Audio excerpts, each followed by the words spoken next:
সবাই না আমার দিকে কেমন করে তাকাচ্ছে। হ্যাঁ, খেয়াল করলাম। সবাই এভাবে তাকাচ্ছে কেন? ইমার্জেন্সি কি হয়েছে? কি তুমি বুঝতেছো না?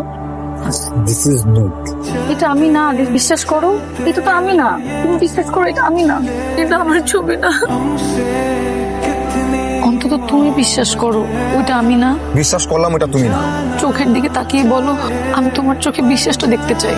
এই যে আমার চোখে তোমার প্রতি বিশ্বাস আছে, দেখছো? আর ওই সব কিছু এডিটেড হয়েছে। এবার তোমার চোখে আমি বিশ্বাস দেখছি না, আমি তোমার চোখেও বিশ্বাস দেখতে পাচ্ছি না। অন্তত তুমি তো আমায় বিশ্বাস করো। আর তোমার ভাই যেটা আমার সাথে করলো, ওইটা ঠিক হলো? সে বললো আমি নাকি এসব ছবি ভাইরাল করছি। আমি ভাইরাল করছি? বলো, আমার নামে জিডি করছে, যে কোনো মুহূর্তে পুলিশ আমায় নিয়ে যাবে।